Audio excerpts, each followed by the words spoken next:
First bomb of 2024, said Domingo lilisanin na ang Creamline.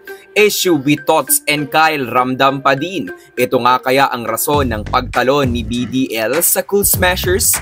Good day ka-trending, this is Ron Michael, the voice artist of this channel. Ngunit bago natin yan pag-usapan, huwag mong kalimutan mag-subscribe and click the notification bell para updated ka sa latest Pilipinas Bollywood trends.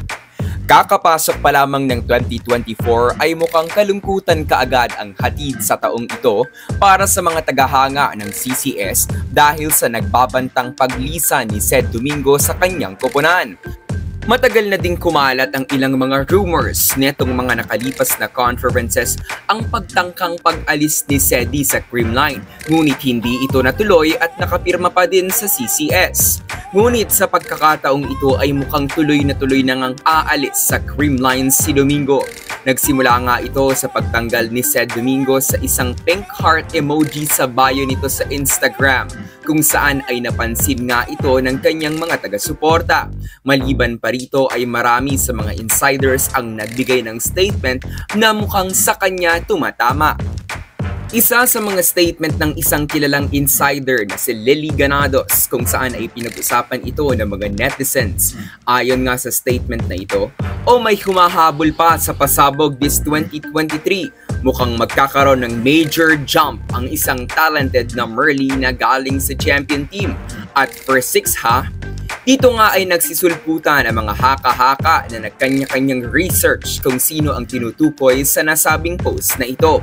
Pero ngayon ay mas nagiging malinaw ng ito ay si Creamline first best middle blocker at finals MVP Sed Domingo. Si Sed ay kasalukuyang naglalaro sa Thailand at matatanda ang buong pusong pinayagan ng Creamline management ang request ni Sedi to be released and have a chance na maglaro abroad. Na-witness ng karamihan ang kanyang improvement mula noong kanyang college days sa FEU at nang tumungtong siya sa Creamline ay isa siya sa mga itinuturing ngayong most lethal middle blocker ng torneo. Kaya't ang tanong, ano nga ba ang matinding dahilan kung bakit aalis si Domingo? Kumbaga lahat na ng rason ay ibibigay na ng Creamline management para magstay siya sa team. At bakit aalis pa ang isa sa mga umuusbong na manlalaro sa panig ng Team Good Vibes? Magbibigay lamang ako ng sarili kong opinion regarding this matter. Maaaring dahilan nito ay ang pagiging ilang pa nito kila Kyle Negrito at Tots Carlos. Well, medyo fresh pa nga kung tutuusin ng sugat na maaaring nararamdaman ni Sed Domingo dito. Maaaring hindi pa ganun ito ka-fully healed kaya't mas minabuti na lang nitong aalis sa kanyang koponan.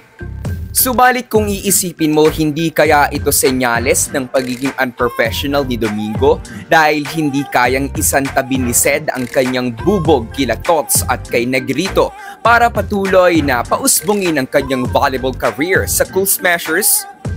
Nevertheless, kung ano man ang dahilan ni Domingo sa kanyang tila paglisan sa Creamline, kailangan itong irespeto maging at lalo na ng mga Creamline supporters.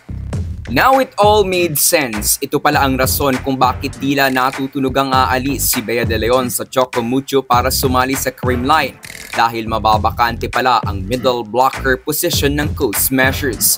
At sa ngayon ay mukhang matutuldukan na ang mga hinala at haka-haka ng karamihan dahil habang tumatagal ay mas lalong nagiging malinaw at napagkokonekta ang mga possibilities at katotohanan. Ngayong magkakaroon na ng bagong setter si Sed Domingo, maging pamatay pa din kaya ito katulad ng mga kung paano siya pinagana ni Gia De Guzman? Comment down below.